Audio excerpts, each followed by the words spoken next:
Asato ma sadgamaya tamaso ma jyotirgamaya mrityurma amritam gamaya.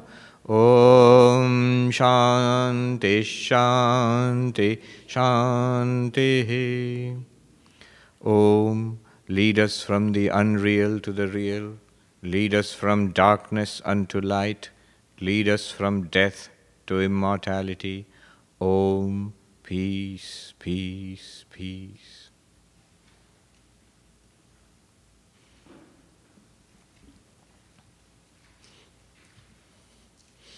From a Vedantic perspective, this whole idea of karma and samsara, it proceeds like this. That we are not aware of our infinite nature. This not being aware of our infinite nature, our divine nature, this is called ignorance. Not being aware of this infinitude, this completion, this purnatva, this ignorance, it makes us feel incomplete. We automatically feel incomplete. And therefore we reach out into the world, into what appears to us, to complete ourselves. Actually, nothing in the world can complete us, nor do we need to reach out into the world. But we reach out into the world to complete ourselves, and this reaching out is karma. We do something for fulfillment. And as we do something, the results, we set in motion this law of karma, cause and effect. We do things, good and bad, and it leads to results, good and bad. And once the results are there, once we have got stocked up our karma, it is not exhausted in one lifetime. It will lead to other lifetimes. And as we get the results of our past karmas in other lives, we are constantly accumulating new karma, which leads to further lives. And depending on the mixture of karma, good or bad, our lives are pleasant and unpleasant, usually a mixture of both. So human life is conceived of as being a mixture of the pleasurable and the miserable, sukha and dukkha. There are conceivably higher lives, higher in the sense, much more pleasant lives. So those are the various heavens which are spoken about in Hinduism. There are lives which are much more miserable. There are the various hells spoken about in Hinduism. And none of these are eternal. You don't go to an eternal, these heavens and hells are not eternal heaven or hell. You go there, the results of past karma are upon us, we enjoy or suffer as the case may be, and once those effects are gone, we are back to a kind of mixed existence, which is this life. So this is called samsara, and it goes on. And this is not good news. Yeah. The good news in one sense is that actually we don't die with the death of the body. We do exist, but that itself is not good news because it's prolonged. Then you get another body, another limited existence. If you've really struggled and been a good person, that next existence will be a better one than this.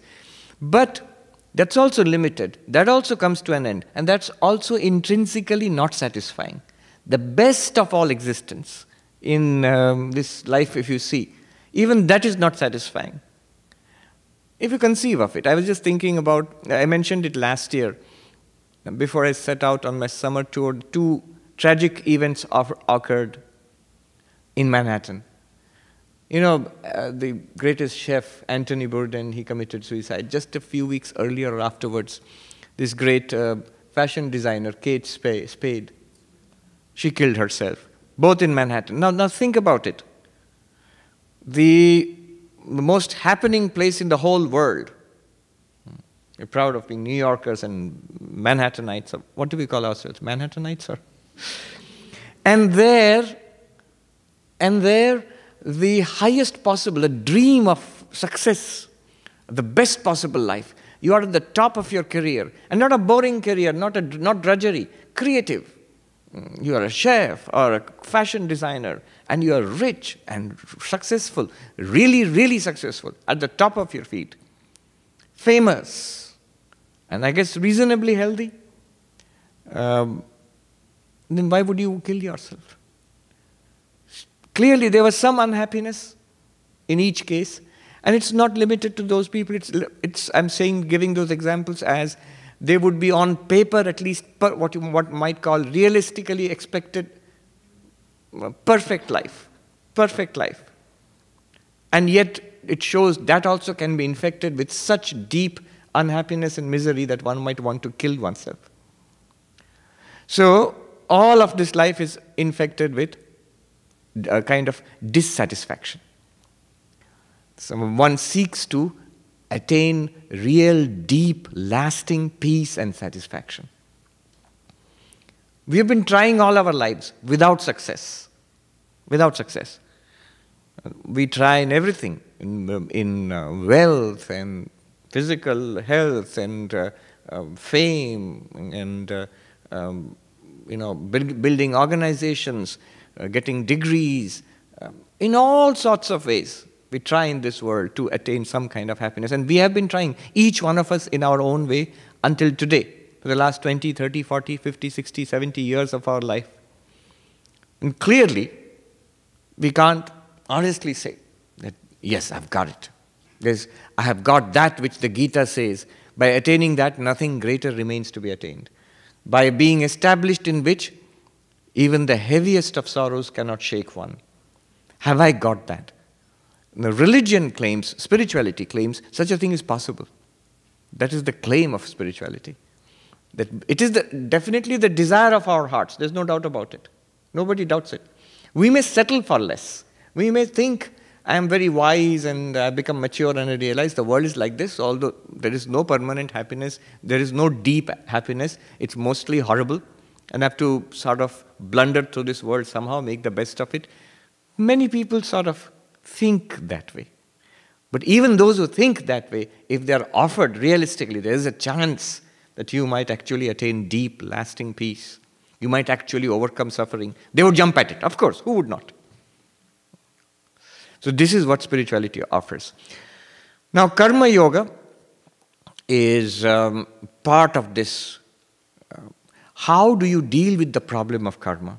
Shankaracharya has this equation, avidya kama karma. The whole problem of life is this, according to Shankaracharya. Ignorance, avidya,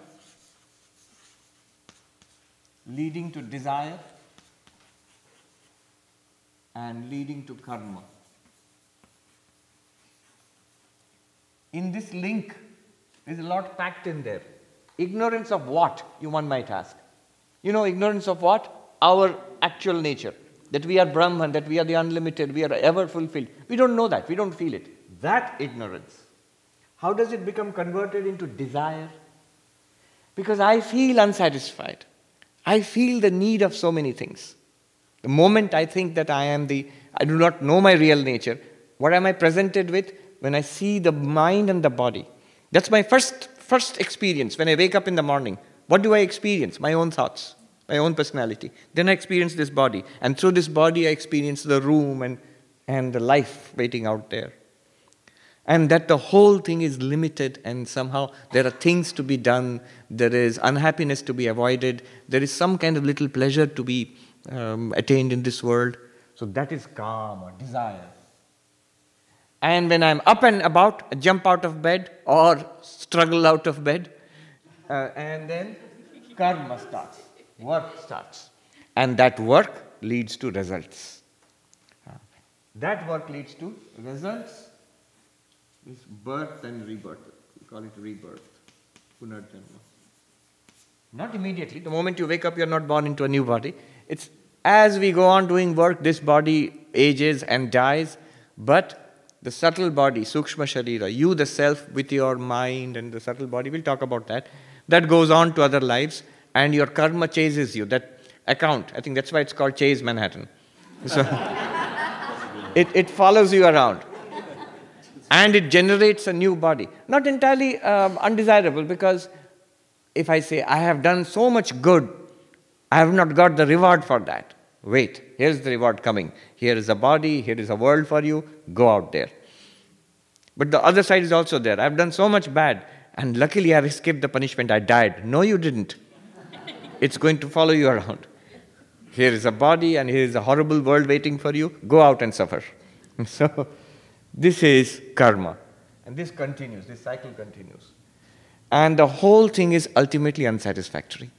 So if you want out of this, if you want freedom from this limited existence, that is called moksha.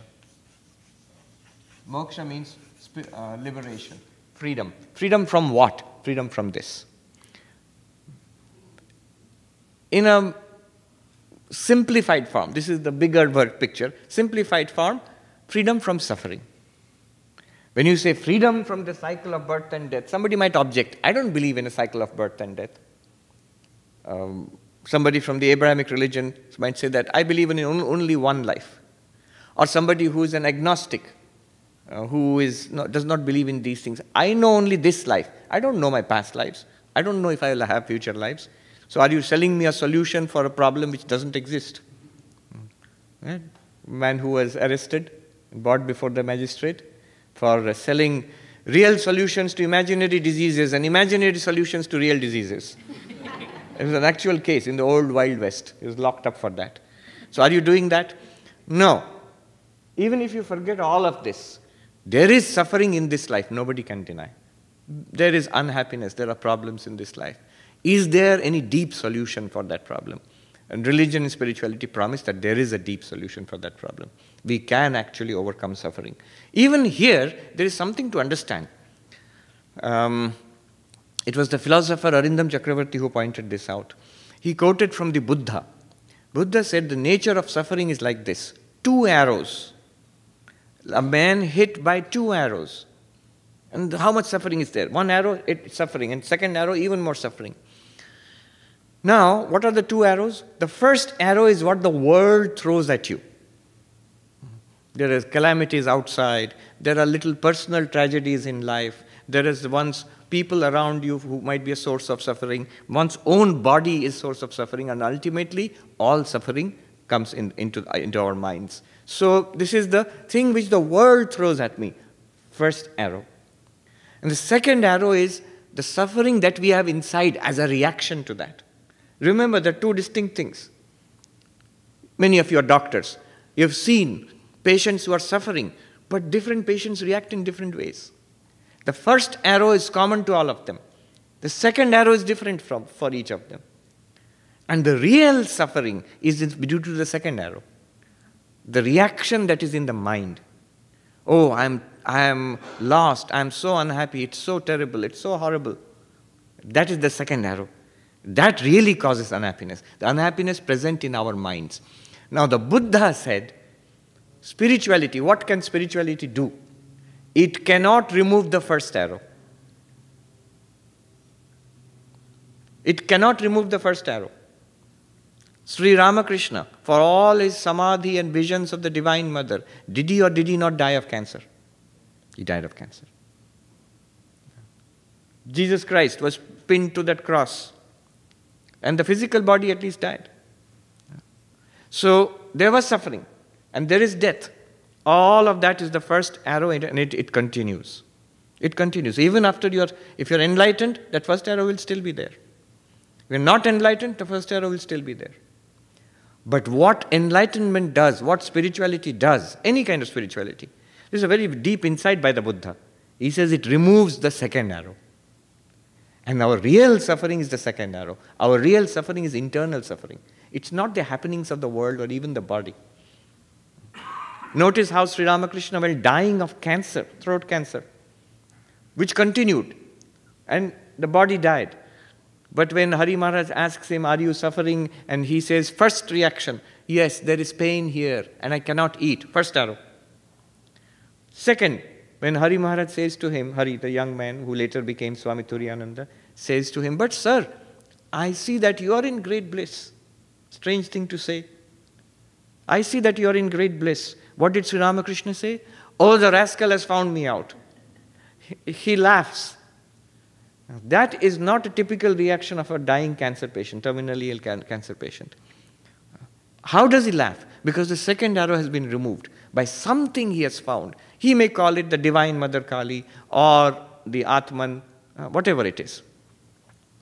So that's what this whole Karma Yoga, Bhakti Yoga, Raja Yoga, Jnana Yoga all aims at, removing the second arrow. Remember, not the first one. I was in Arizona State University in July, and they were organizing a seminar with Mayo Clinic. So it was on mindfulness as therapy. So mindfulness, Buddhist mindfulness. Now I said, see, the Mayo Clinic is engaged in removing the first arrow, curing the disease, managing the suffering and the physical problem. And yet you have come to the feeling that it is actually not removing most of the suffering of the patient. In fact, the process of treatment can add to it, can give some second, third, fourth arrow also. How do you remove the inner suffering of the patient? So along with the treatment, you're trying to remove the first arrow. That's important. That you have to do it. That's what science, technology, medicine, all of that does. And the second arrow is removed by, that's why you have brought in mindfulness. You're thinking about mindfulness. If you combine both, that's a holistic approach to human welfare. First arrow, who will remove? Doctor will remove. Lawyer will remove, maybe. The police will remove. The disaster prevention people or the relief people, they will remove. All the problems, the people who provide services, all the technology we have in the world, all is dealing with the first arrow. And that's important. And the second one is spirituality. Yeah. Okay. Now, there's a lot to be discussed. I will not go into all of that. Let me go straight into the most important thing while we have time. We've got time until 12. So let me go into the discussion of the practical aspect. How do you practice Karma Yoga? What do you do in Karma Yoga? So there are these 4 approaches to Karma Yoga. Let me just speak about them briefly.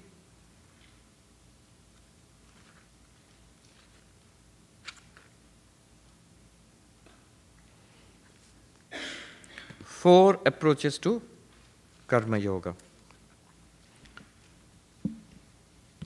Let me write them down.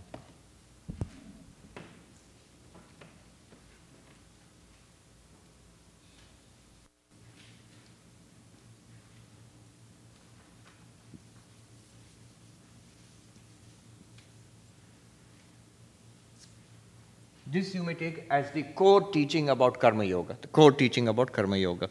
Yesterday's class and today's class together.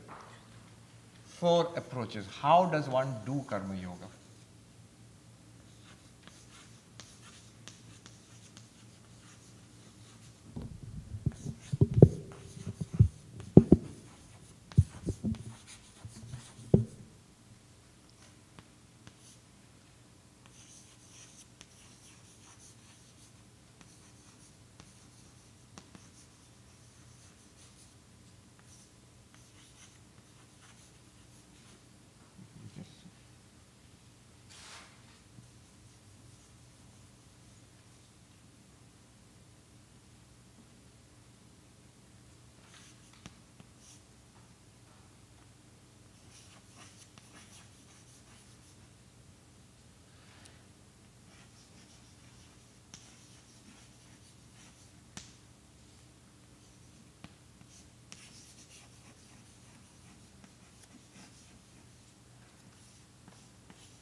Primarily 2 things. Work as a witness, work for God.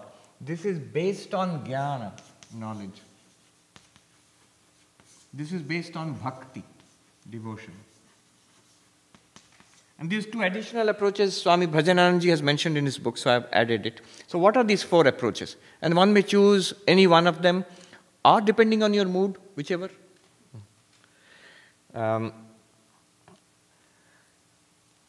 So what are these ones? First is the jnana approach. The jnana approach is that one may work as the witness. Notice that everything is done by nature, and I am the conscious witness thereof. Work goes on. The body is working, mind is working, and I am the conscious witness of the working body and mind. Witness does not mean I will sit quietly. Shankaracharya comments on the Gita verse, the one who sees action in inaction and inaction in action, that one is the wise one, and that one is the doer of all action. Karmanya karmaya pashyet, akarmani cha karmaya, sa buddhiman manushyeshu, sa yukta sa kritsna karma krit. So, in the Bhagavad Gita, chapter 4, 18th verse, a very interesting verse. You see, sometimes in the Gita, there are difficult verses. Suddenly you'll come across a difficult verse with paradoxical language. One who wakes in the night time and sleeps in daytime, one who, that one is the yogi, and so on. The one who sees work in no work and no work in work. And Sri Krishna builds up to it. When he's explaining karma to Arjuna, he says there is something to be understood about karma. There's something to be understood about no karma, akarma. And one might think, what is there to be understood about karma? What is there to be understood about no work, work and no work? When you do something, that's work. When you don't do something, that's no work. And Sri Krishna then hits you with this paradoxical statement. Just the opposite. He says,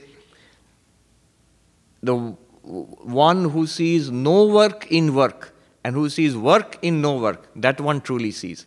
Now that's a very strange thing to say. It sounds cool, very nice, very philosophical, very deep. But if you rationally analyze it, say, what kind of a silly statement is that?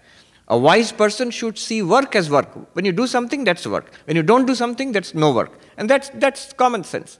But how is it doing no work is work and doing work is no work?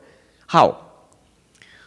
So seeing work in no work, when the unwise person, when the ignorant person, when the unenlightened person says, I will give up work, I will give up karma, because it's being told to Arjuna, who wanted to stop doing his duty. I am going to go to the Himalayas and sit quietly. What are you doing? No work. But that is also work. Why? Because there is the doership is still there. Do you remember the 5 factors we talked about? It must be in a living body, there must be a sense of doership, agency, there must be a sense of enjoying or suffering, and there must be a sense of moral obligation, including choice. If all those things are there, and then the cosmic result, all those things are there, then it is karma. Clearly it is karma. Now when I decide, I will not engage in work in the samsara, is it a choice or not? It's a choice. Is there agency involved in it? Yes. Then that's also action. And that puts you in a much worse position. There is a duty clearly presented to me. I have chosen not to do it. For what reason? Under the mistaken notion that by that I will be free of karma. That's also another karma you're doing. And as a serious violation of duty and morality also. So the wise person sees in the unwise person's decision to refrain from work, that is also work. That is also karma. Is this part clear? Yeah. Why is that karma? Because agency is there. For example, a statement, I am fasting. But what exactly are you doing there? You're not eating, so that should be no work. But we take it as work. It's a lot of hard work to fast. A lot of agency is involved in not going and raiding the refrigerator. It's a good practice, but it's a practice. Look at the word, it's a practice. Not eating is a work, but not eating is also work, probably harder work than eating. So, the unwise person's decision to refrain from activity is also activity of a much worse kind. The wise person sees that. And the opposite, the wise person's activity is no activity at all. How? No sense of agency is there. Why? Because a wise person sees oneself as consciousness, not as a body-mind engaged in action. Consciousness is aware of the mind thinking, is aware of the senses engaged with the world, is aware of the hands working, the feet walking, is aware of all of that, but clearly sees that I am not doing it. A devotee would say everything is being done by God's will. Rama Richa story is there, the will of Rama. Or nature is doing everything. If a jnani is not in the path of devotion, will not want to talk about God, I am the witness of work being done. As I am the witness of lot of activity in the world, I am the witness of the activity in the body and in the mind. There is actually a state in which one does not feel identified with body and mind. Though the jnani, the enlightened one, may do a lot of action, still can honestly say, I do nothing. But which I? Not body and mind. For the jnani, it's very clear. There's the witness awareness, which is obscured for us. But for that person, it's very clear. From that perspective, I do nothing. I do not suffer from throat cancer also.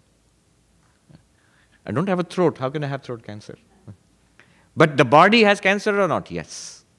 Is there pain produced in the body, physiologically speaking? Yes. Will the body die of cancer? Yes. What about you? No problem at all. So that is the one way of doing it, as a witness. And all action may be engaged in. And Shankaracharya gives an example in the Bhagavad Gita commentary on that verse, which I really liked. I remember when I would cross the river Ganga and go to Belur Math on the boat. You know what the boatmen do? If there is a strong current in the river, because of the tides, there is a strong current in the Ganga. So they're going to go to Belur Math from Kuti Ghat in Baranagar on the other side. So the Belur Math is directly opposite. You know what the boatman will do? He will aim the boat that way. Because there is the low tide, water is flowing this way. So if you aim it diagonally, it will come this way. You're a pilot, so pilot knows that. If you have the strong crosswinds, you don't actually aim for the runway. You aim this way so that you're blown into the runway. And so what happens is, when you go on the boat, you're actually moving diagonally to Belur Math, and suddenly you get the impression, you get the visual illusion. You are steady, and the monastery is moving, the trees are moving, the temples are moving. It's an illusion. Actually, the boat is moving, and diagonally like this.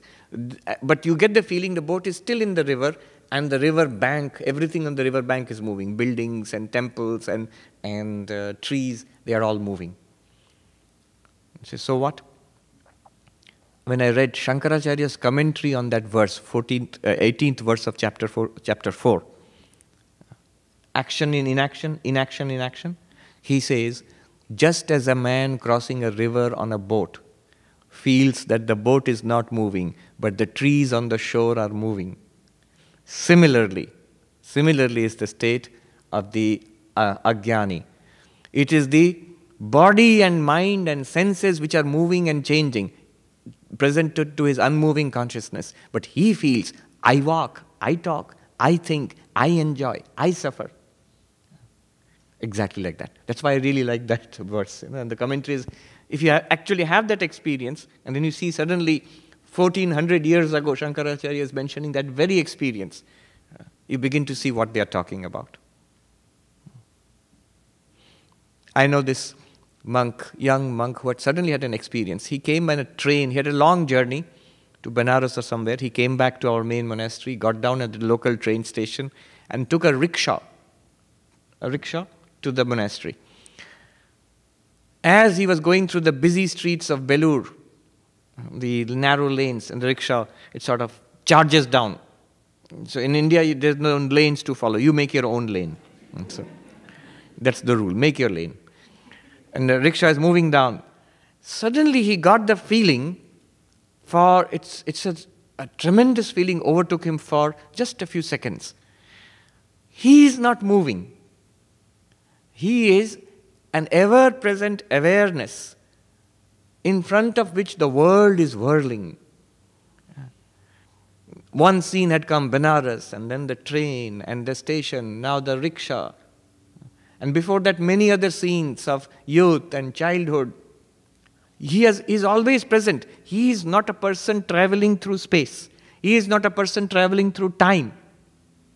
Time and space are whirling in front of him, who is not in space nor in time. Do you get the sense of? He actually experienced this. He's in a rickshaw rushing through a narrow lane, but he didn't feel that.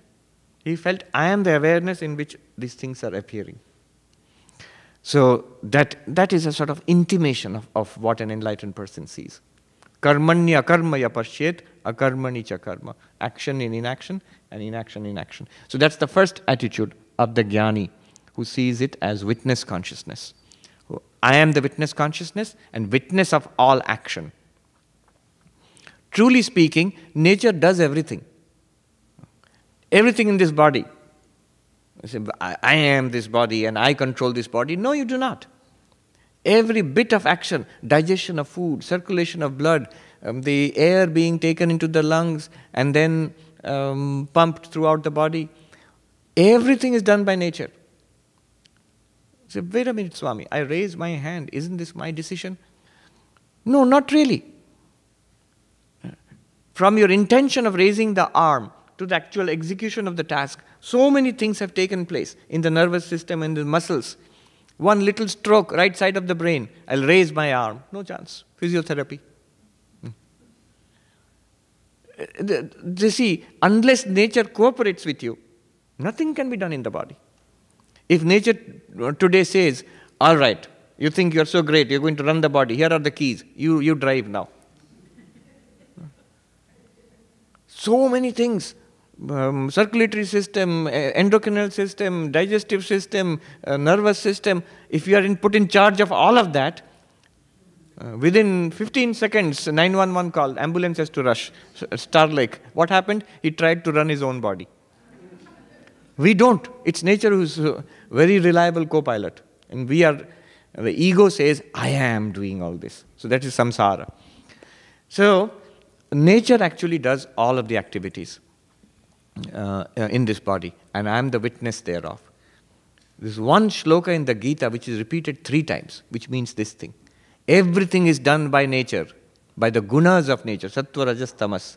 And ahankara vimudatma, the self, deluded by the ego, thinks, kartaham iti manyate, I am the doer. And then samsara starts. If you are the doer, you get the result.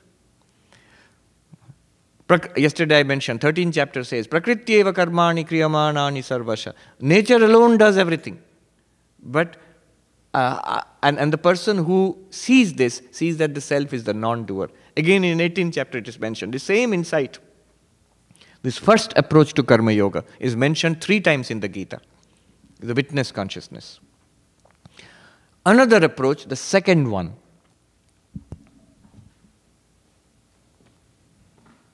this one, work for God.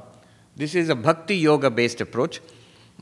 This one is the most common. If you ask what is the way that karma yoga is done in the Ramakrishna order, how do you all do it? Most of us, almost all of us, I think we do it this way.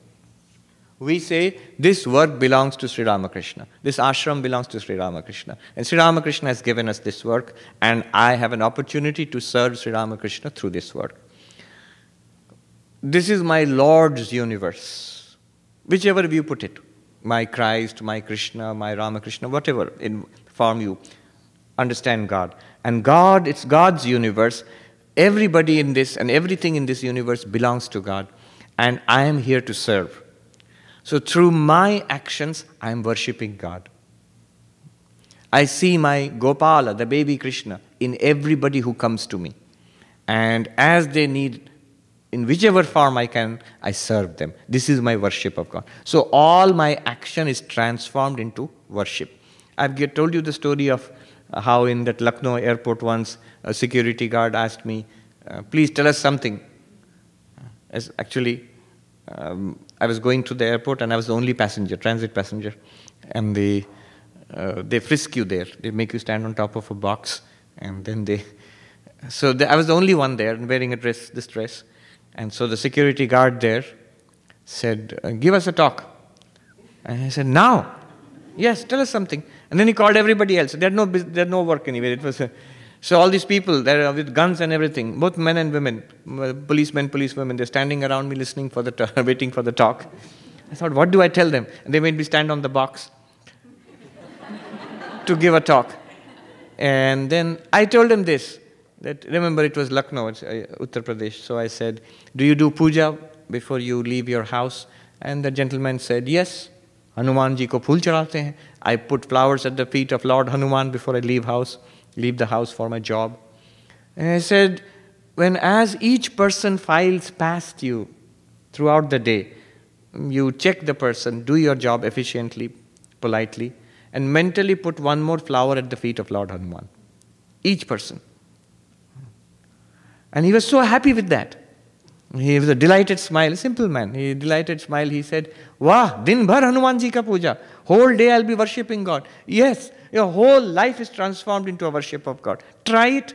Don't tell people. If you tell your kids, now I'm going to worship God in you, they'll take advantage of you. Remember, I'm God.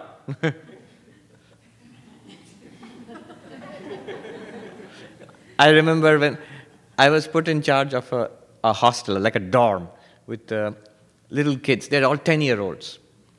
And I was taken aback, and I was a new brahmachari. I thought if I had gotten married, I would have got 1 or 2 kids. Now there are 40 kids. And none of them, they realized me as, what do you call it, a soft touch or something? So they knew that I can't be very strict. So the dorm which I was in charge of was the most disorganized, riotous dorm throughout. And there used to be prizes given at the end of each month for the neatest, most disciplined, well-organized dorm. And we would always be last. And one day, after one of these disappointing events, we were sitting there, and the students they would commiserate with me. And one of the little, I still remember, he said, in Hindi, he said, "Maharaj ji, jane dijiye, let it be Swami, let it be Maharaj Brahmachari." See, after all, think about it this way. All the other dorms, they cry 29 days a month and laugh on the last day. And we laugh 29 days a month and cry on one day. So we are very happy. So, but the powers that be, the senior Swamis, were not at all happy with my dorm. And I got a lot of scoldings because of the poor performance of the dorm. So I thought I would shame the kids into doing their work. The kids were tough customers. They have to, and it's hard. You have to get up early in the morning and sweep the dorm and things like that. So I would wake them up at 6 o'clock, and the guy is still a little kid. He's still in bed with his face buried in the pillow. I said, "It's your duty. Aren't you going to sweep the dorm?" And he'd look up at me with disgust, and he had a broomstick under the bed. He would reach under the bed while lying on the bed, and he would take out the broomstick and sweep like this and put it back inside. And he would look at me, "Ho gaya na, bas." So one day I decided I'm going to shame these fellows. So I took out the broomstick and I started in front of them, sweeping the dorm. They looked at me puzzled. What is the Maharaj doing? Then one of the kids, and he's a very big doctor now, so I shouldn't take his name. He's a little kid at that time. He called everybody else. "Hey, come and see." And then they burst into spontaneous applause. This is the kind of dorm warden we want.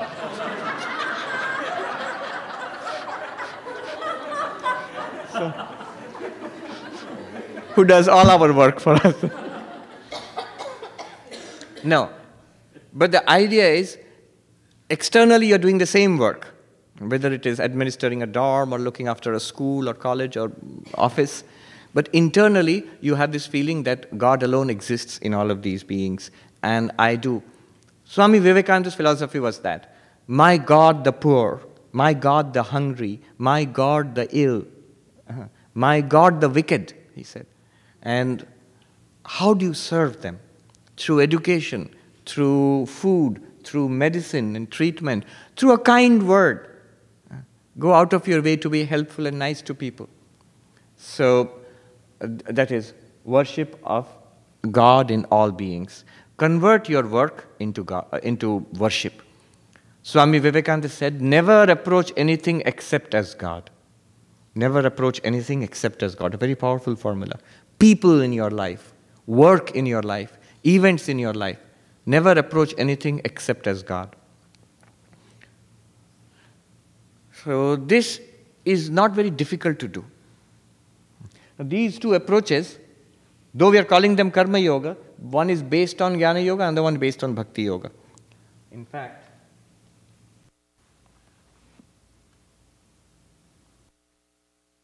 Bhajananji Maharaj has gotten a quotation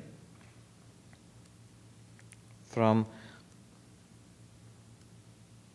a great monk of our order, Swami Madhavanandaji, who was the president of the order long time ago. Of course, long before I met some of his disciples, but I've never met him. So about this form, Swami Madhavanji writes, I consider that the way Swami Vivekananda has advised us to worship God in man or to worship man as God is Bhakti Yoga.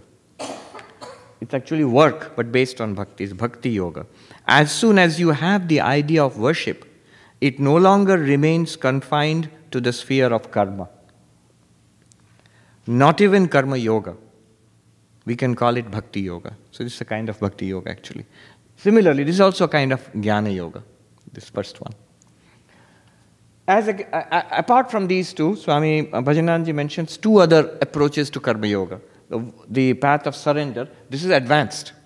This is a concept taken from, this Sanskrit word is prapatti, it's a concept taken from Vishishtadvaita, Sri Vaishnava, which is popular in the south of India. There's a huge community.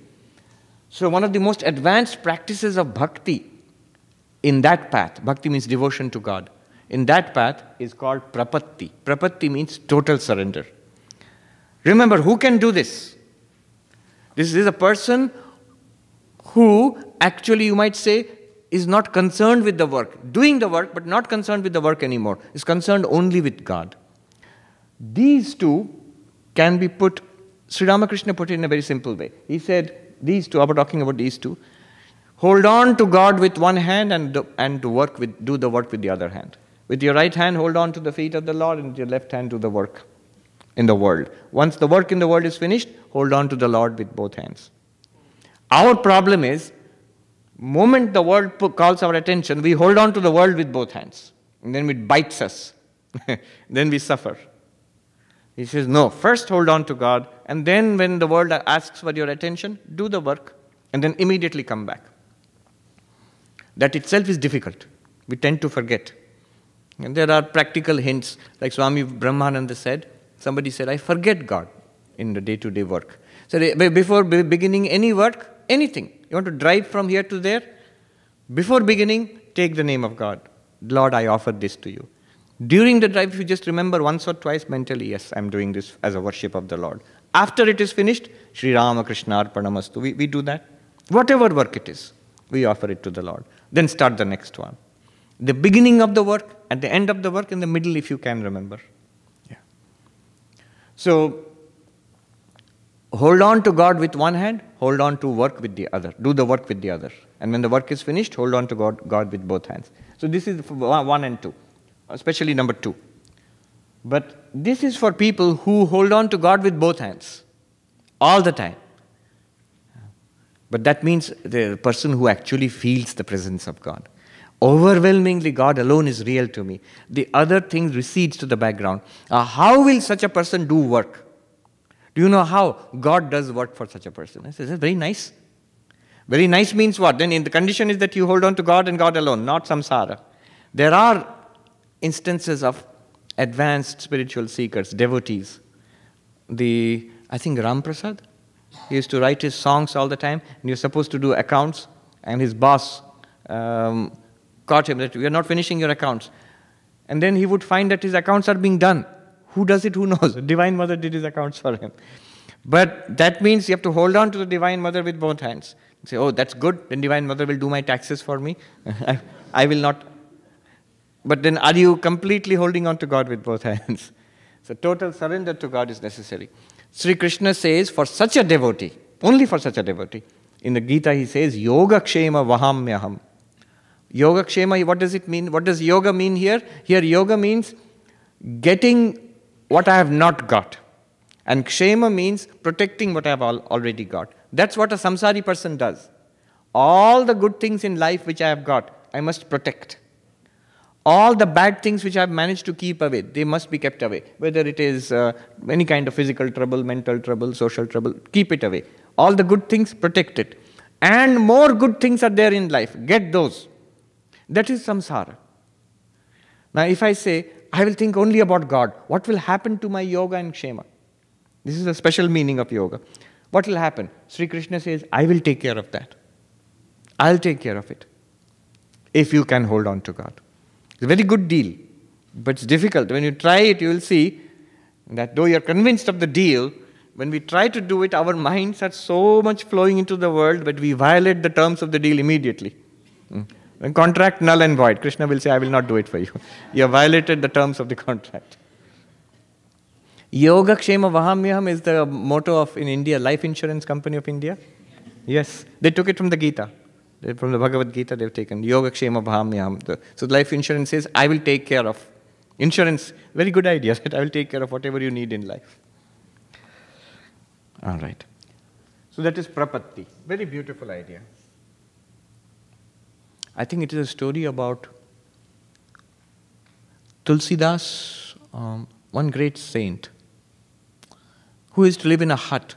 And many rich people used to come to him, and there were robbers who watched it. That this monk, he lives in a hut, but so many rich devotees come to him, and they give him gifts. So they must be full of costly things. And there were many things in the hut. So they decided to rob the hut. And then they found they could not enter it because each time they approached it at the dead of the night, they found these two youths standing with bows and arrows, patrolling the Tulsidas. Yes, that's the story. Next in the morning, they couldn't restrain their curiosity. So they went to the saint and said, forgive us, we wanted to rob you last night, but we couldn't get in. Who are those two wonderful, these luminous beings? And there's a youth who all night were walking back and forth in front of your hut, armed with bow and arrow. And Tulsidas burst into tears. They were Rama and Lakshmana, that they have come to protect me. And you know what his tears were for? Oh, because of all this nonsense that is there in the hut, all those things. They now have to be protected. And I have bothered my beloved Lord. And he immediately said, you take all of them. He told the robbers, you take everything from here. So because we are bothering God, for God has promised, I will take care of everything. And not only that, he promises, Yoga Kshema Vahamyaham, I will carry what you need, what the devotee needs, I will carry. So the great scholar, I think it's Jagannath Mishra or somebody, he was in Puri. He was writing a commentary to the Mahabharata, entire Mahabharata, including Bhagavad Gita, which is in Mahabharata. He was writing a commentary. When he came to this verse, God says, I carry what my devotee needs. He thought that's a mistake. Why will the Lord carry for the devotee? This is not good. I am the devotee. It's the Lord. Lord will grant. So he changed it. He cut it out. The word of the Gita. He cut out the word. So that's scholarship for you. He cut out the word. This has to be changed. This must be wrong. He cut it out and he wrote Dadamyaham in Sanskrit. I give, I grant. The Lord says, I grant unto my devotees whatever they need. If their one-pointed devotion is there. Now, he was very poor. In his house, his wife was thinking, there's nothing to cook today, there's no food. Suddenly this youth who comes, very beautiful little boy comes with a lot of food on his head, on a basket. And he gives it to the, who are you? Who sent this? Oh, your husband has sent this food, this is for you. And then she saw a long stripe, like somebody has hit him with a cane or something, on his face or on his back. So who hit you like this? This is terrible. Oh, your husband did this. And wife was furious. And said, wait, let him come home. Why would he hurt this little innocent child? And look how nicely he has bought all the food for us. So when the scholar returned home hungry, and his wife was furious. Why did you beat that little boy? So what little boy? It's a little boy who came with all the food for us, and look, here's all the food, and he disappeared. I couldn't find him. But he had this terrible mark on his back, like a cut. Then he realized that he had cut the word of the Lord like that, like a. So that came on the back of the little boy, who's none other than Krishna. So anyway, the Lord takes care of you. But takes care does not mean, that means I want to be a millionaire. I won't do any work. I'll just take the name of Krishna and Krishna will give me $1 million. No. Krishna will take care of what you need, that much. That is promised. When Narendranath went on pestering Sri Ramakrishna, he was in dire circumstances. His father had passed away. They had household debts, and his brothers and sisters were young, and he didn't have a job. What to do? And so he finally went helplessly to Sri Ramakrishna and said, ask the Divine Mother. See, whatever you want in the world, you have to ask the Divine Mother. Brahman is totally useless. If you are poor in the world, that's all right. Poor is same Brahman with poor name and form. If you are rich in the world, Brahman is also fine with that. You are same Brahman with rich name and form. Name and form is not, Brahman is not concerned. But the Divine Mother can make a change. If you want a change, that's why everybody queues up before the temple of the Divine Mother. Shiva temple is sort of formality.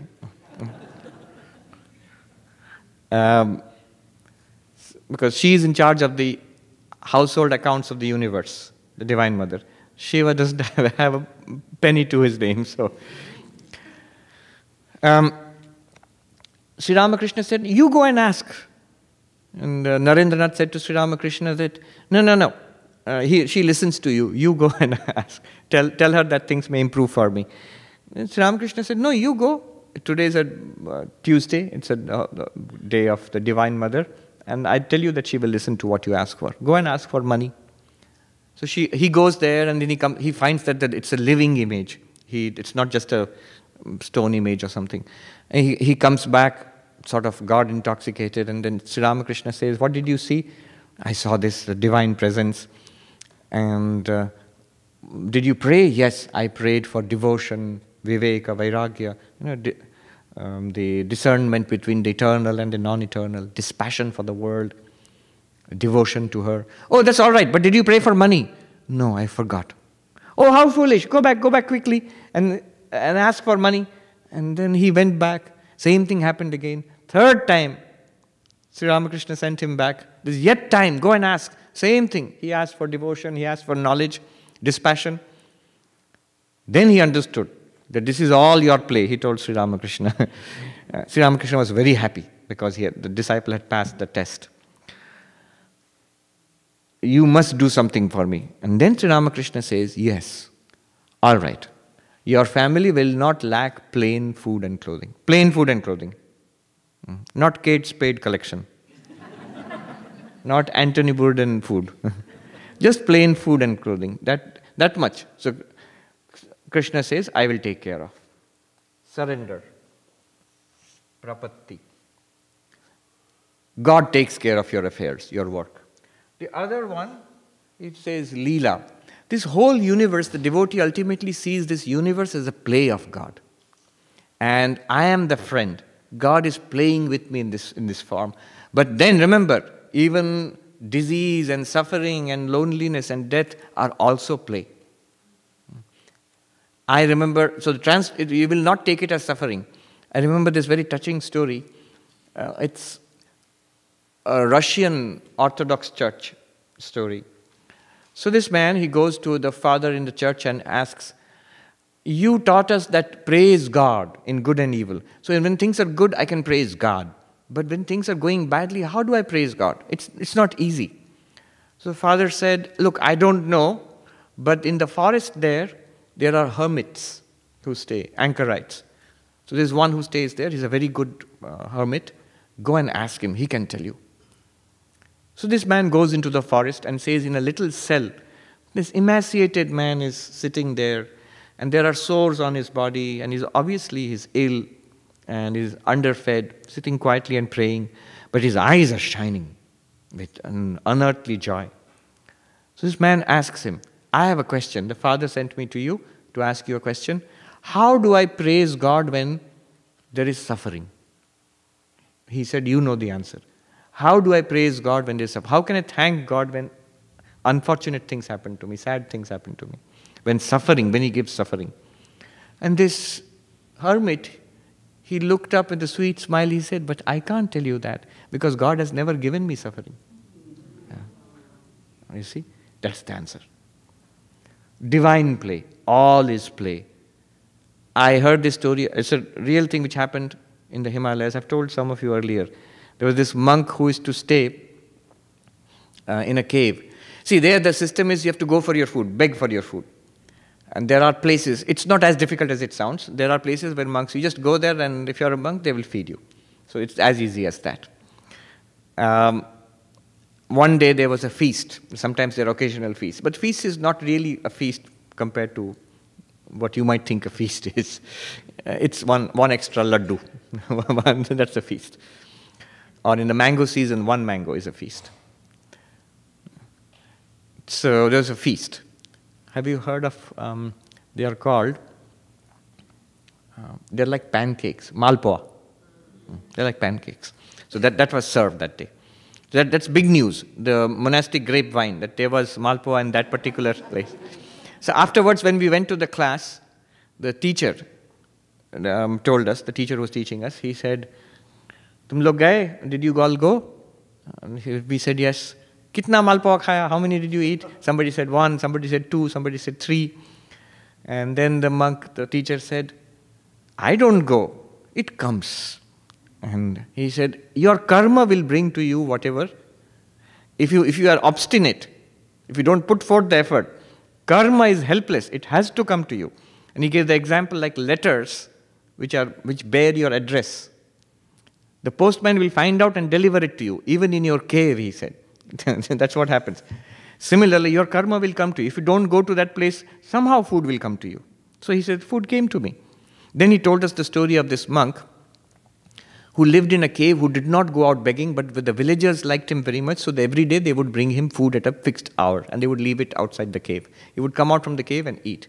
One day the villagers decided to test him, and they did not bring the food at that hour. And from a distance they were watching, what does he do? Now, he had this attitude, that God is my friend. Life is a play with God. And he would call God Mera Yaar, my buddy. Why don't you go to beg like the rest of us? Other monks would ask. He would say, Mera Yaar khilata hai. My friend feeds me. So that day, they waited, and they saw the monk come out at the appointed hour. He looked around, no food. He scratched his head, and maybe stroked his beard, and then he went back into the cave. After 10 minutes, he came out again and looked, no food. And it kept on happening in intervals. Several hours later, before evening, the villagers went up to him and said, "So, what happened? Didn't your friend feed you today, your buddy?" And he broke out into a dance, singing, "Chalo aaj meri yaar ki chali. Chalo aaj meri yaar ki chali." Today the will of my friend was done. It doesn't translate too well into English. Today the will of my friend was done. I'm so happy. What does it mean? All these days I am hungry and I want to eat, and my friend, with a capital F, the buddy, obliges me. He feeds me. He does what I want. Today I'm hungry. I want to eat. But he decided not to feed me. Today his will was done, not mine. I'm so happy today. Today, he didn't fulfill my will, he fulfilled his will. So, chalo aaj meri yaar ki chali. I'm so happy today. That is the attitude. Only that way. Otherwise, everything in life has to be transformed into play. Divine Leela. The Gaudiya Vaishnavas, they see everything in life, every event in your life, as the dance of Radha and Krishna. Everything that is going on in life is the dance of Radha and Krishna. So that's another way of divinizing work.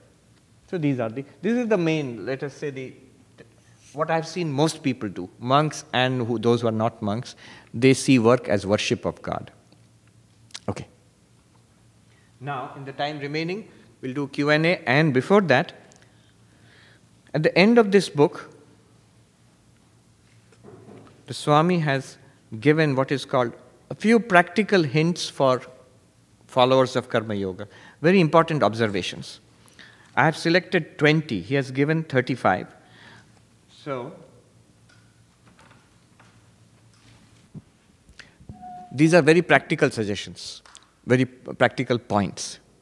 I will read them out, then we will discuss. All right. 1. Other than Karma Yoga, all yogic paths imply spiritual practice in solitude. Karma Yoga alone has the power to bring the spiritual ideal directly into the busiest field of life struggles. Very important for today's life, Karma Yoga. Very relevant. 2nd, the goal of Karma Yoga is one's own liberation and the welfare of the world. Do all work with this twofold end in view. Atmano mokshartam jagathitaya cha, the motto of the Ramakrishna order. For your own liberation and for the welfare of the world. That is the purpose of Karma Yoga. For your own enlightenment. Not to make you $1 million or not to make you famous or not to give you awards in life. So it is only for my spiritual realization and bring welfare to the world. 3rd, do all work as either service to God who dwells in all beings or as a participation in cosmic sacrifice. That is to say, all work must be done either with devotion to God or with knowledge of the self. Either way, the important point is to make karma a means of connecting individual life with universal life. So either based on God or seeing yourself as the Atman, that I'm participating in a universal sacrifice going on here. Number 4, look upon all people as potentially divine, but do not mistake potentiality for actuality. God is present in all beings, absolutely true. Do not underrate the reality and the power of evil. Though the one divine dwells in all, the manifestation of the divinity is not the same in all. In the sinner and the saint, God dwells. Yes, but be careful of the sinner. So we have to be careful in dealing with evil-minded people and difficult situations. So he mentions the example of Vyagra Narayan and Mahut Narayan. What is Vyagra Narayan? The story Sri Ramakrishna said, Narayana, the Lord dwells in all. But that does not mean you will embrace the tiger Lord. If you embrace God in the form of the tiger, what will happen? The tiger will also embrace you. And that will be the end. And the story of Mahut Narayana. How do I deal with life? So a monk learned that God is present in all beings. Then he went out on his daily round for begging in the village for his food. And people shouted, run away, run away. Holy sir, run away from the path. A mad elephant is charging down. This monk thought, that God is, my guru taught me God is present in all beings. So God is present in the elephant. Narayana is present in the elephant. So how can God harm me? There won't be any problem. I should only approach with the right spirit that God is there in the elephant. Even the Mahut, the man who sits on top of the elephant who couldn't control it, shouted, move away from the path, holy sir. I can't control the elephant. But the man stood calmly. The elephant charged down. I think the elephant couldn't believe its beady little eyes. And he picked up this monk and tossed him into the fields on the side and charged down, ran away. This man lost consciousness. They couldn't find him in the ashram. They went out looking for him. Then they brought him back to the ashram and revived him. And when he came to his senses, the guru asked him, what happened? What happened, my child? Sir, you taught me that all is God. Narayan is present in everything. And then I thought Narayan is present in the elephant. But Narayan, the elephant, threw me up to the side. He told the whole story. And the guru said, it is true that Narayan is present in the elephant. But the Mahut Narayan told you to move out. Why didn't you listen to that Mahut Narayan? God is present in that also. God spoke through that. Which means all rules of common sense also apply. So be careful. Then, number 5. Every day we should spend at least half an hour in morning and evening in silent contemplation. The danger of Karma Yoga is becoming extroverted. Busyness. I remember the first lesson I learned, I was a novice, just 1 or 2 months into my monastic life. In the evening, after the evening prayers, I went to the office and I was working in the office. And the head of the monastery came and said, what are you doing? I'm working. And he said, go to your room immediately. Sit and meditate there, or you read something, or you sleep. But don't come out of your room until the bell for the night meal goes. See, he knows. Young man, restless, active, and he's disguising this restlessness in the name of Karma Yoga. No, he says, even if you go and sit in your room or even if you doze in your room, literally doesn't mean that you have to sleep, but you will not come out. Learn the value of pulling back from the world. And this is especially important for Karma Yoga. Karma Yoga is busyness. Busyness is not spirituality. Number 6. One of the tests of progress in Karma Yoga is the attainment of purity of mind. Another test is reduction of stress and strain. Purity of mind, stress and strain. If instead of making the mind purer and freeing it from tension, work makes it more and more impure or increases mental tension, there must be something wrong with the way work is being done. Way means your attitude. Number 7. See, maturity will bring you to it. I was in Harvard the last 3 days, and most of the people in that batch, they are young people. And it's something awesome for them to be at Harvard. They're thrilled, they're worried, they have a lot of expectations, a lot of anxieties. All of that is there. They're delighted, scared, proud to be there, apprehensive. More than once they came and said, "How can you be so relaxed? You seem to be fairly... I'm happy to be there, and I like it. Everything is nice. But also, I have no particular expectation from it or nothing really tied up." And you don't have to be a monk to have that. If you are a monk, it comes very easily. Just maturity. One lady who is a little older than the others, she has kids, and she has come back to college, and so she is in the same batch. She was saying that life has a kind of dream-like quality after some time. So many things have happened in life. If you think about your childhood now, if you think about the places you lived in, especially many of people here are immigrants right here in this. So you have lived in different lands, vastly different cultures and places. If you look back upon it now, doesn't it have a dream-like, story-like quality? Especially as you get more mature. You have a family or children or husband and wife and different jobs, different cities, different experiences. When you begin to look back just with that maturity, life does take on a dream-like, story-like quality. Then, number 7. In Karma Yoga, what matters is not what we do, but how we do it. In Karma Yoga, there is no distinction between lower and higher work, between secular and sacred work. All work is sacred. As the Bengali saying goes, from mending shoes to chanting the Chandi. Juto shelai theke Chandi path. This is a Bengali saying. From mending your shoes to chanting the sacred text, Chandi. All of it is spiritual. You can spiritualize all work. Unless it's openly immoral or bad, every work can be spiritualized, including eating, talking, walking, everything can be spiritualized. Then he says, number 8, choose the type of work that is in harmony with your temperament. So resistance will be less. If you have no freedom, many people have no freedom. If you have no freedom to choose your work, try to make whatever work you are asked to do meaningful to you. That is somehow connected to God, spirituality. Number 9, make your outer life an expression of your inner life.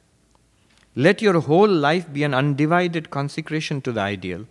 So not just meditation when that's spiritual, and the rest of it I have to work in the office. That's so boring and awful. No. What you do as worship in your meditation room, that is worship in the office. That is worship in the community, in the family. All of life becomes worship. And it can be done. It can be done.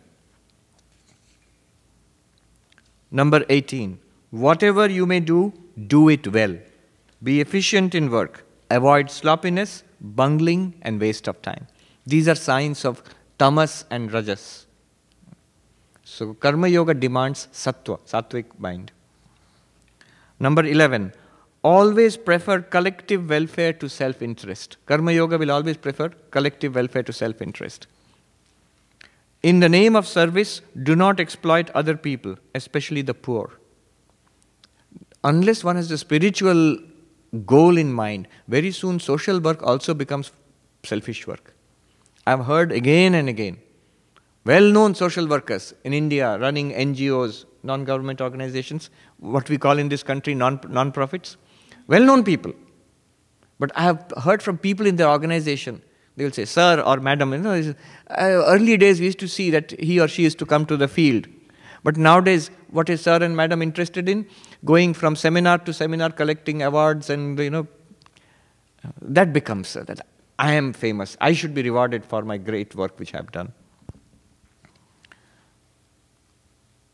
Number 12, never do anything against your conscience. Do not do anything that lowers your self-respect.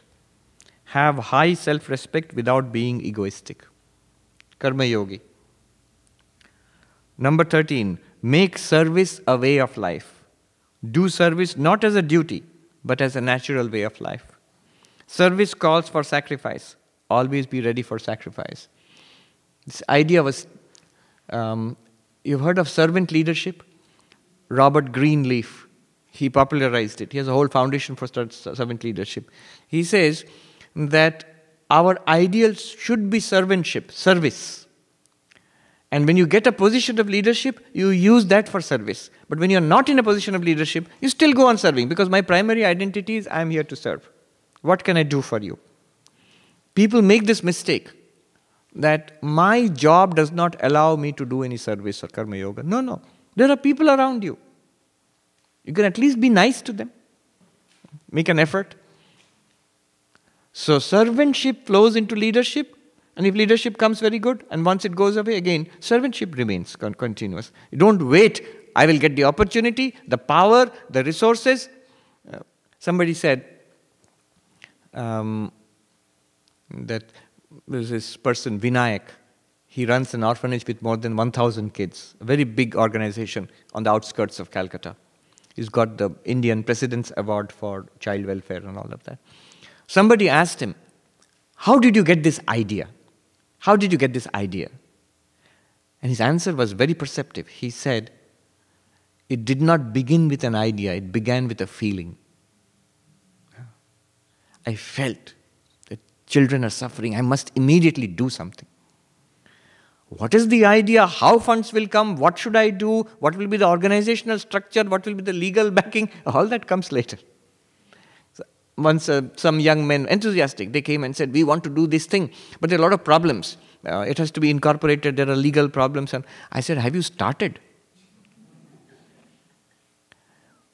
First, you're starting with putting the cart before the horse, drawing up the charter and the bylaws. What have you actually done in society? Have you benefited one child, one homeless person yet? No.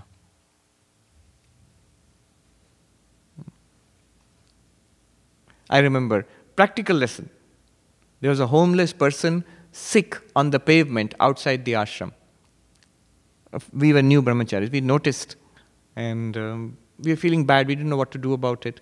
Then one monk came along and said, what's going on? I said, there's this person who's being sick on the pavement, is homeless and is maybe mentally ill or something, and very poor, obviously, old man. And the monk told us, what is this? He is sitting and commiserating. Get together, get one or two other brahmacharis, young men, and that was late in the night. Go there, clean him up, feed him, talk to him, find out about him, take him to the nearest hospital. Do it, let me see. And we did it. We immediately swung into action, and the man was so happy, he couldn't believe his... he didn't have his wits about him, but that much he understood, that people were being kind to him. So, here he says, make service a way of life. Number 14, Karma Yoga is not necessarily a technique for attaining success in worldly life. I have done a lot of service. Why am I not being recognized? Was that your purpose? I did so much good to the world. And one person who started a non-profit, a professor told him, we were all doing our MBA. You're not going into a corporate life, you're starting a non-profit. Very good. Everybody is praising you. 25 years down the line, Maybe the non-profit will do well, maybe it will not do well. One thing is guaranteed, all your batchmates will be rich and successful, spread all over the world. At that time, you should not think, why am I not rich? You must not think that. So this is a lifelong commitment. Remember, karma yoga is spiritual. It's not meant to make you a millionaire or even get you the Nobel Prize or something like that. It may happen, may not happen, but that's not the point. That same Vinayak, I was talking about him, somebody asked him, how do you define success? He says there are external and intrinsic and extrinsic parameters of success. The intrinsic parameter is, I know this is the right thing to do. There are these children who are suffering, successfully or unsuccessfully, I must struggle to help them. And yes, there's extrinsic parameter. He started with 3 kids. He pulled out of the pavement and just straight away he went and did it. He didn't know where the next meal was going to come from. He didn't know where he was going to stay. He started like that. And you start doing that, 3 kids, 30 kids, that's how he progressed. 100, 300, 500, 1,000. And he says, this is good as it goes on, and we are doing better and better, and this is success. True, this is also success. This is definitely extrinsic success. But it could be, and there are so many non-profits who do not do so well. You start with 20 kids and it's 20 kids. It could have happened. But even then I would consider myself a success because I have that intrinsic idea that this is the right thing to do. I failed outside, doesn't matter, but I'm doing the right thing. So, a karma yogi, number 15, karma yogi must always maintain equanimity of mind in success and failure, praise and blame. He should remain calm. There must be forbearance, titiksha. 16, do not blame other people for your troubles or failures in life. The attitude and behavior of other people towards us depends upon our attitude and behavior towards them. Number 17, in the field of work, one of the main problems is to get along well with one's superiors, with one's equals, and with one's subordinates or juniors. Some people adjust themselves very well with superiors but find it difficult to adjust with equals and juniors. Whereas some people get along very well with their equals and juniors but find it difficult to adjust with their superiors. Always rebel. They're told to do something, no, I won't listen. It's a natural kind of mindset. Or the opposite. Whatever they're telling me to do, yes, he's my superior, I will do it. But I'm nasty to everybody else around. Another kind of mindset. You must get along well with everybody. Number 18, time management is an important aspect of karma yoga. Karma yogi should do all work at the right time and within the shortest possible time. Reading newspapers, novels, etc., viewing TV programs, chatting. And he does not know about the web. So that not only cause waste of time but reduce efficiency and concentration. Sticking to a strict daily routine is a great help in proper time management. Number 19. Always remember Sri Ramakrishna's advice to the Holy Mother. I will translate. In Bengali, Jekhane jamon, shekhane temon, jokhon jamon, tokhon temon, jake jamon, take temon. Basically it means, in matters of external dealings, act in accordance to place, time and person. Don't be stubborn. Number 20. Last. In practical life, the real task is to combine work and worship. To carry on all activities as service, offering to the Lord, maintaining your inner contact with the Lord. And so, Sri Ramakrishna gave this advice to Latu Maharaj for all time to come. This is how you lead your life. What a beautiful thing. I'll explain. I'll give you the original one in Bengali. How do you live your life? Who is telling? Sri Ramakrishna. To whom?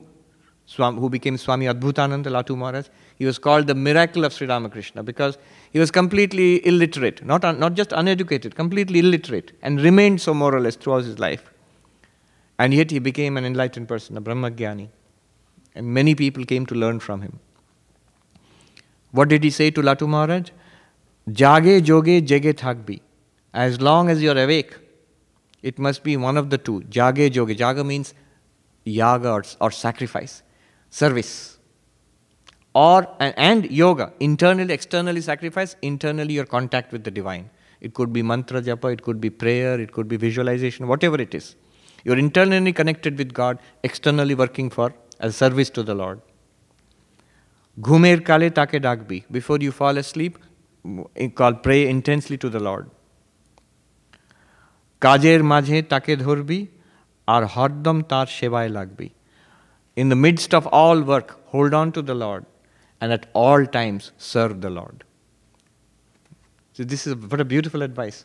He says, lifelong guidance. Before he passed away, he told Latuma, this is how you live your life. Jage joge jage thakbi. As long as you're awake, you are externally engaged in yajna, the great service, and internally connected with God. Yes. Ar hardam tar shevaye lagbi. Jage joge jage thakbi. 1. Ghumer kale take dagbi. When you fall asleep, before you lose external awareness, intensely call upon God. Kajer majhe take dhorbi. In the midst of all activities of life, hold on to the Lord. And what should be your activity of life? All the time, try to be of service to the Lord. I remember the famous Hanuman Chalisa, which is very popular in North India. Description of of Hanuman, his attitude to God. Ram kaj karive ko atur. Always so eager to do the work of the Lord. Very good. So this is Karma Yoga. Comments, reactions, questions? Here. I'll come to you. Thank you. The largest problem that I could see is the one you have started with, which means forgetfulness of the real nature of the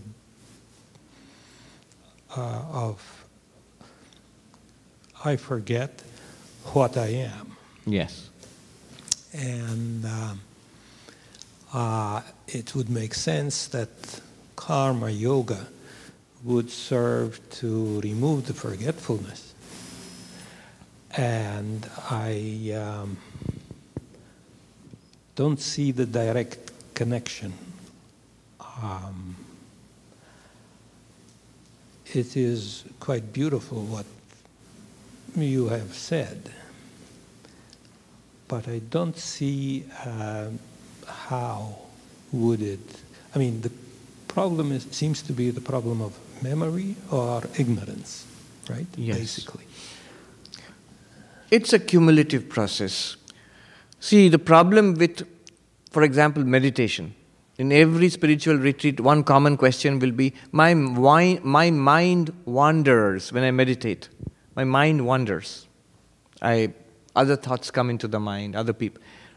Why does that happen? Because the moment I cut off the world, my mind is left to itself. It's very difficult to be mindful. When other thoughts intrude and my mind wanders. But in Karma Yoga, that is not so. Because you're connected to the world. If you're taking care of an ill person, a patient who is sick, that patient will make sure your mind is on the job. Only thing is that internally we must have this attitude that the Lord is present in form of the patient. The actual work, which is your practice, the seva of treating the patient, that will be done with mindfulness, because the patient will make sure that you pay attention. You're teaching a class of 5th graders. You can't say my mind is wandering. Mind cannot wander. They will make sure that you pay attention. Your mind will be held there. The transformation is internal. That all of these people I'm dealing with, they are none other than the Lord. And that will go away from time to time. That will disappear. But over time that becomes steadier, slowly. The particularly difficult, that idea that God is present in this form will be very difficult to hold on to. If the person is difficult. But over time it comes. I know in our hospital in Banaras, that's the attitude all the monks are supposed to maintain. Once a year, they actually have a worship of the patients, physical worship of the patients. Throughout the year, there is worship of the patients with medicine and injections and treatment and bandages. But once a year, it's actually with garlands and incense and food offerings, and like you worship a deity. That's to inculcate within the doctors and the nurses and the monks that we are worshippers. And that's to inculcate the feeling of divinity within the patients, that we are not taking service.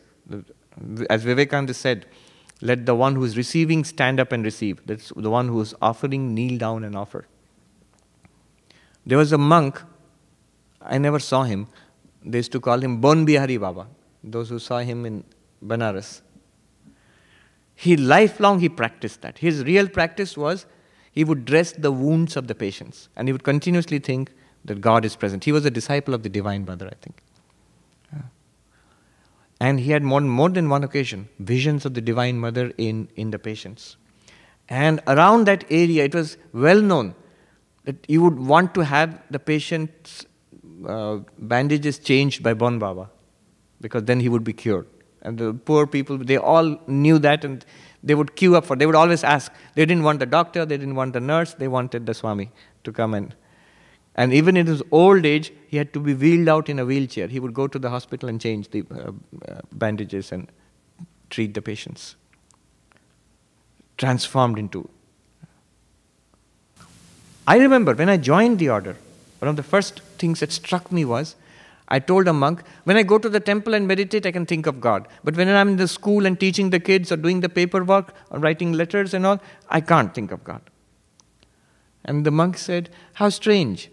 I find that when I'm writing a letter, replying to a letter, my mind calms down wonderfully. I thought he was exaggerating, but no. It works. Another monk whom we knew as a great meditator, he would spend hours and hours in meditation.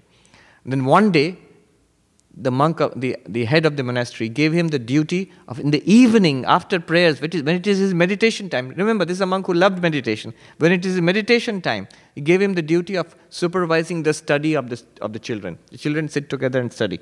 So you have to walk around and supervise and give them help, make sure they are not sleeping or whatever. That's his meditation time. We thought he would be upset. One day I was walking with that monk and he said, and I was a novice, I discovered something very interesting. This feeling I get at the best time of my meditation, when my meditation is really deep, that feeling I often, again and again, I keep getting when I'm walking in the midst of all those children doing their work and I feel God is present in them, I'm serving them. That presence of God I feel there. I thought he was exaggerating, but later I realized, no, it's possible. Okay.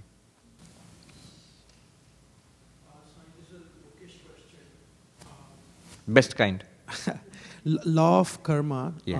punarjanam. This is not, karma is not really, I think, not mentioned in Upanishads. They usually talk about jnana. No, it is mentioned karma.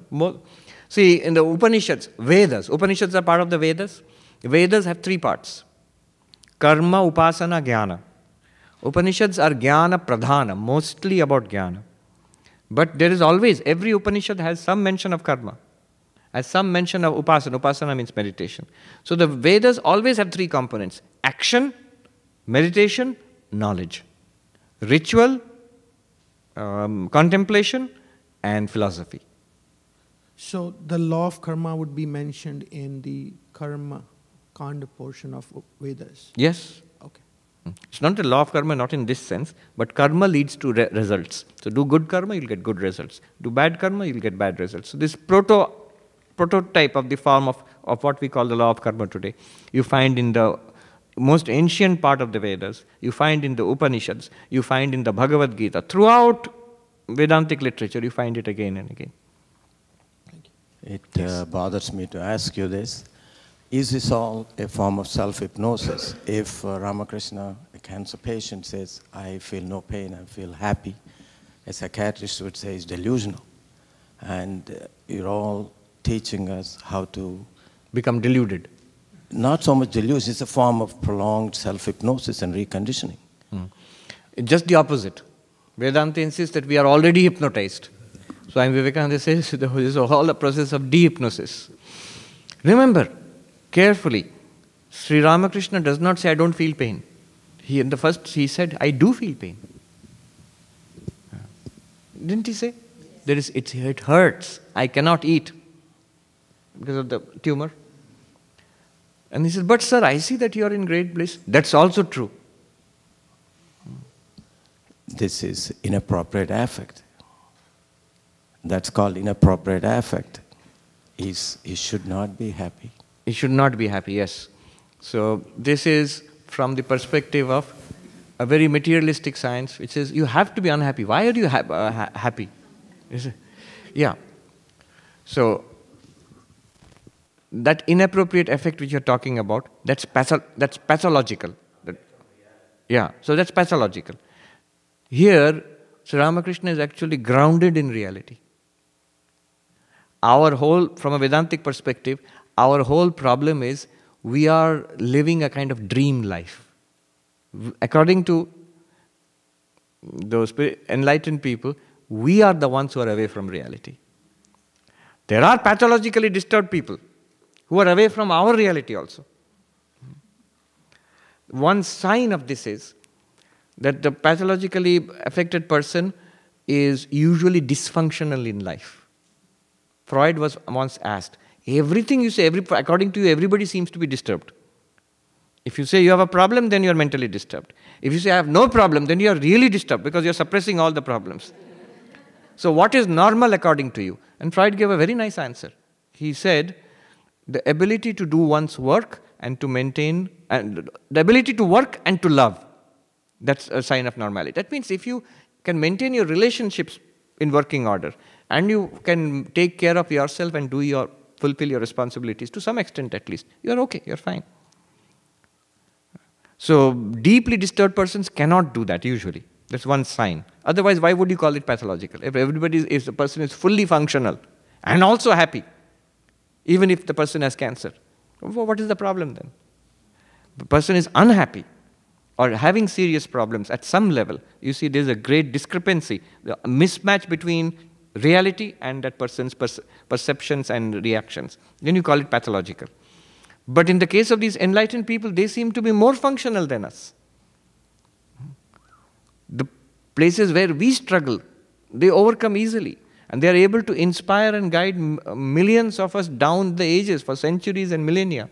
Look at what Buddha said when he was asked by this first time, when he was walking from Bodh Gaya to Sarnath, before he delivered the first sermon. This little shepherd boy, young man, asked him, looked at his face and was amazed by the look on his face and said, what are you? Houston Smith says, many people have been asked, who are you? Very few people in history have been asked, what are you? What are you? Are you a god? And the Buddha said, no. Are you an angel? Angel, of course, is a Christian term. They would have said Devdut or something like that. A heavenly being. No. Are you a human being? The Buddha said, no. Then what are you? He said, I am the awakened. I am Buddha. Meaning thereby, we are not awakened yet. We are away from reality. Enlightenment, you will get a distinct, clear perception that you are penetrating through to a deeper level of reality, from which you can fully understand the other person's perspective, but the other person cannot understand you. How do you know that you are at a deeper level or a higher level? Why is the college student at a higher level than the kindergarten student? Because the college student understands everything that the kindergarten student is studying, but not the other way around. Kindergarten student doesn't understand what the college student is studying. So it encompasses our reality and goes beyond that. How do we fit ambition in karma yoga? And ambition and other more, say, selfish desires of the mind and body, even little ones? You cannot. What is the purpose of karma yoga? The purpose of karma yoga is ultimately, it is for enlightenment or God realization. So I have realized that what were all my ambitions for till today? Why do we have ambitions? What does ambition lead to? What is the purpose of ambition? To happiness. Happiness. Ultimately, it's my own happiness. People are confused. They don't understand this. If you actually probe, there's nice stories there. Somebody said, I love my job. It's really the job which I love. Working for a big multinational corporation. So he was asked, then do the job, we won't give you the money. You love the job, right? No. Money I must have.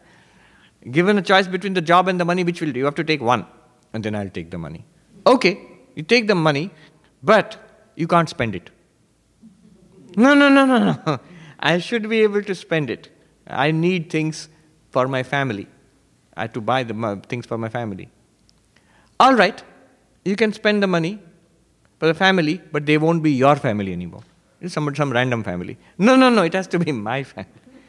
Ultimately, it comes back to me, my happiness, somewhere. In an enlightened way or unenlightened way, it has to be connected to the self. Now, this is what ambition is for. And the enlightened person, or wise person, not an enlightened, wise person realizes this way is not making me happy. If I keep on pursuing these ambitions, it will just, same result will come. The definition of insanity is to keep doing the same things and expecting different results. I repeat it again and again, expect different results. No, insanity. So now, here is religion, Vivekananda and others promising you that real deep satisfaction is possible. Why not try that? Remember, in one sense, you are not abandoning ambition. You are being ambitious in a wiser way. A young man became a monk. His classmates asked him, "Why do you want to become a monk? Don't you want these things? Whatever is in life." And the young man replied, "It's not that I don't want these things. I want everything." Yes, that person is there, yes. Yes, Swamiji, I have a question about introverts who want to do service, but it's difficult for them. It's like they would rather sit in a cave than go out there and interact with people and do service. So how can an introvert person be a good karma yogi? Yes. When is lunch now? 12 or 12:30? 12, so we have gone into lunch time. Introvert, your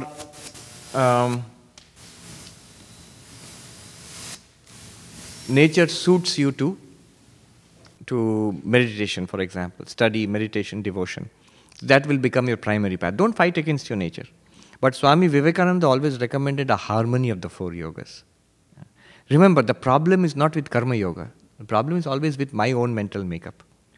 So that which my mental makeup has not suited me to, that I must try. That will not be easy on me.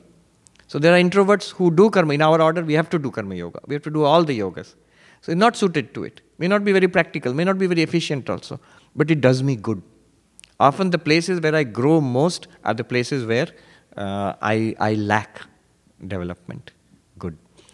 Om Shanti Shanti Shanti Harihi Om Tat Sat Shri Ram Krishna Arpanamastu.